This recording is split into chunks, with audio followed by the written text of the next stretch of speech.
Cornell University is in the process of building a fine arts library in an old early 20th century building called Rand Hall. In doing so, they are violating many basic fire safety principles in the New York State Building Code. Their latest ploy, supported by the City of Ithaca Building Department, what they call the Building Division, is to define a fifth-floor occupied open-air roof gallery as a so-called mezzanine. Since a mezzanine doesn't count as a story, the idea is to pretend that the new construction is for a four-story rather than a five-story building.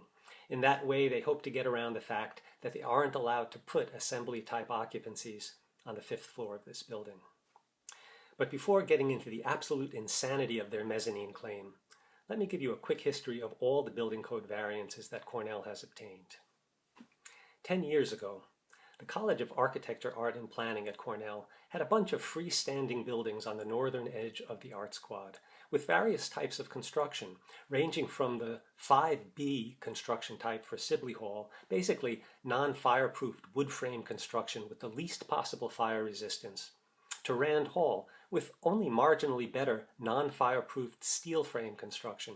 The reason that the steel building is only slightly better than the wood building is that non-fireproof steel does very poorly when exposed to the high heat of fire.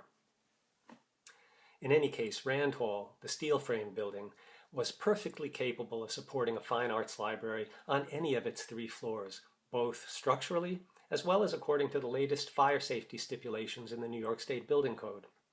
But the fine arts library was not in Rand Hall. Instead, it was in Sibley Hall, where it was non-conforming. That is, it was there under an old building code, and it was allowed to remain there as a so-called grandfathered space, even though it would not have been compliant under modern codes, at least on the third floor. Actually, being on the second floor was fine. But then, in their infinite wisdom, Cornell connected Sibley Hall and Rand Hall with a third structure called Milstein Hall, designed with much fanfare by the architect Rem Koolhaas and his firm OMA. The combined building became a single building according to the building code, and its construction type, since there can only be a single construction type for a single building, was determined by its weakest link, the wood frame type 5B designation for Sibley Hall. But it's not like Milstein Hall's construction was that much better.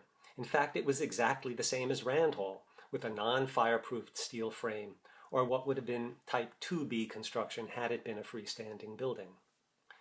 As a single combined building, the new Sibley-Milstein-Rand concoction would have been totally non-compliant with any modern building code, since Milstein Hall's second floor area of 25,000 square feet all by itself exceeds the allowable area of 22,500 square feet for a type 5B building with assembly spaces.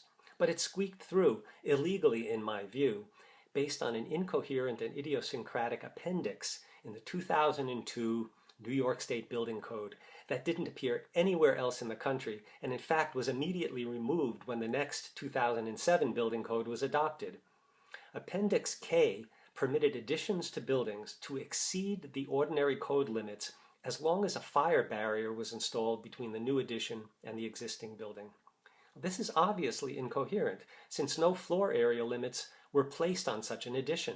Under this code appendix, an infinitely large building of the least fire-resistant construction could be built as an addition to even a tiny shack, as long as a fire barrier separated them.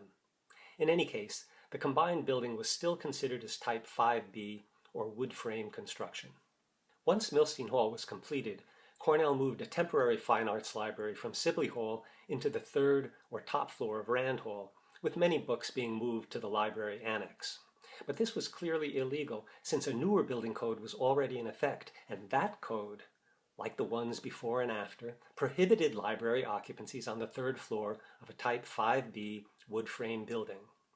Cornell and the City of Ithaca Building Division somehow disagreed with this self-evident conclusion, and I was forced to challenge their code interpretation at a hearing of the New York State Division of Code Enforcement and Administration that took place in Syracuse in July of 2013.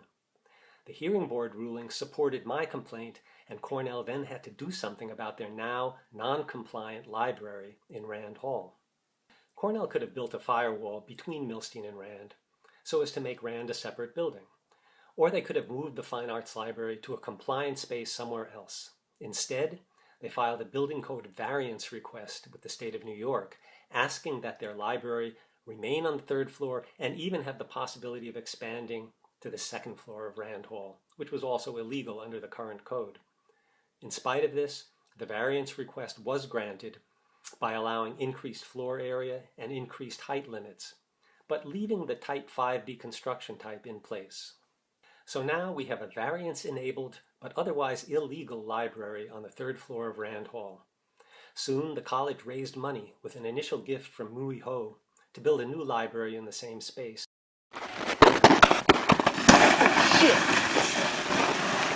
But extending down to the second floor.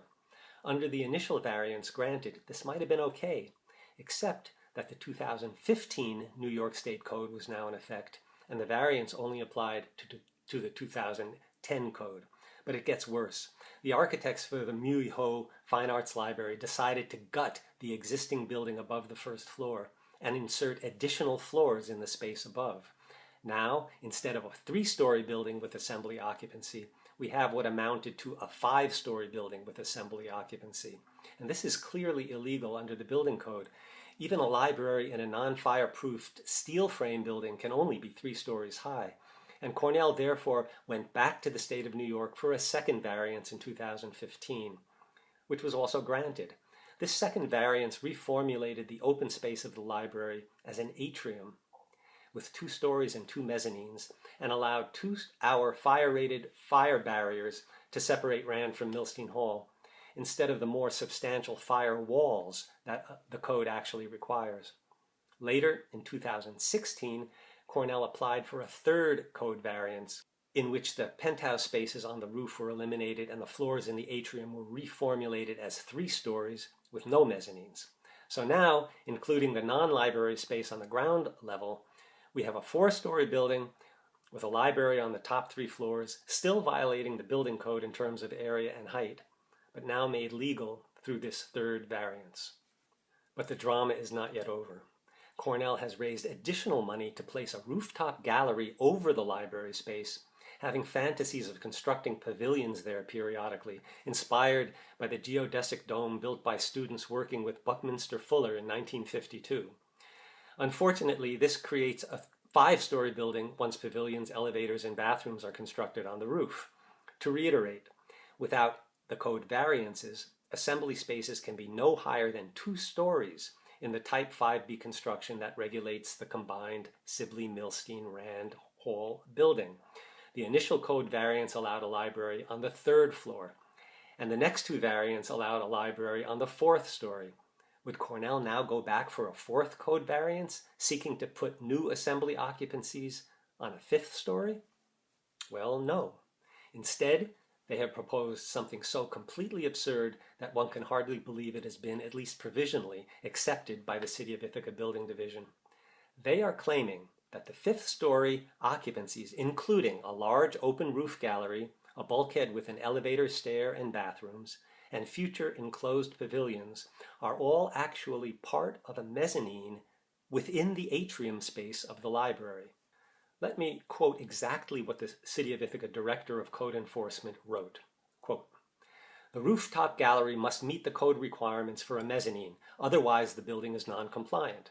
I have discussed this issue with the design team several times and have been assured that it will be sized so that it does meet the code requirements for a mezzanine. The sizing of the rooftop area must include the permanently enclosed space at that level and all the open area that can be occupied. I do not believe that the code requires the mezzanine to be open to the atrium because the mezzanine has 2 exits." In response to this patently absurd contention, let me explain why the rooftop occupancies do not qualify as a mezzanine and why, even if they did qualify, they would still be illegal. First, the definition of a mezzanine in Chapter 2 of the 2015 Building Code states that a mezzanine is, quote, "an intermediate level or levels between the floor and ceiling of any story and in accordance with Section 505, end quote. Clearly, the open roof gallery is not between a floor and a ceiling of any space, since there is no ceiling above it. Therefore, it cannot be a mezzanine.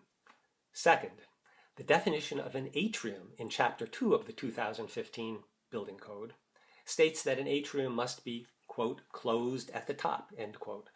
Therefore, it is impossible to include an open-air roof gallery as part of an atrium, since the atrium in that case would not be closed at the top. Third, Section 505 of the Building Code states that a mezzanine must be in the room for which it is so designated, not on top of the room, as is the case with a roof gallery. Specifically, Section 505.2.1 states, quote, the aggregate area of a mezzanine or mezzanines within a room shall be not greater than 1/3, which can be increased to 1/2 if you have sprinklers, of the floor area of that room or space in which they are located, end quote.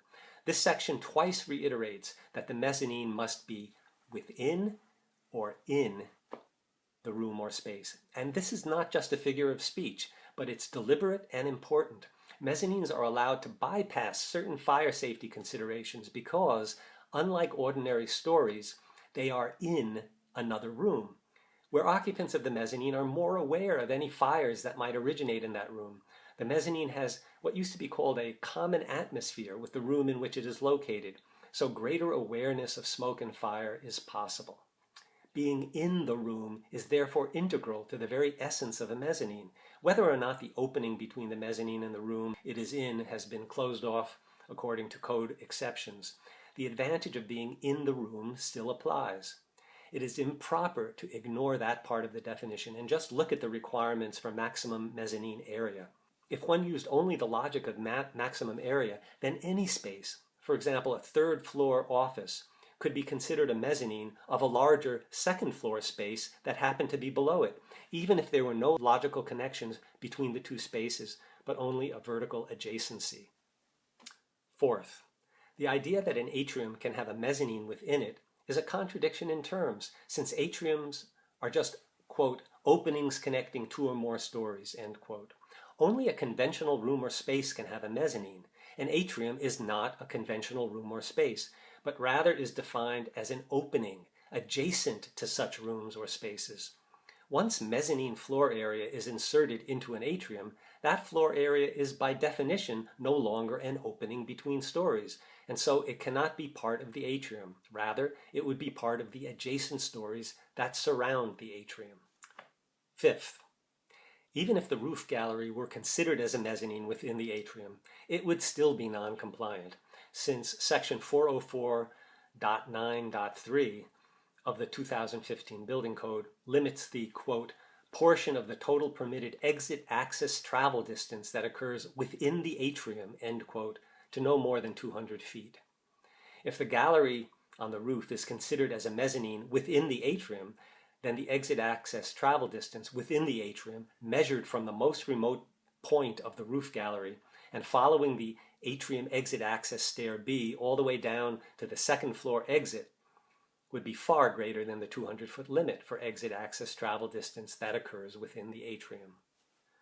The Director of Code Enforcement correctly states that the building would be non-compliant if the rooftop gallery, including all enclosed and occupied open spaces on the roof, does not qualify as a mezzanine. I think it is clear that, for the 5 reasons given, the rooftop occupied spaces cannot be considered as a mezzanine. Therefore, the building is non-compliant.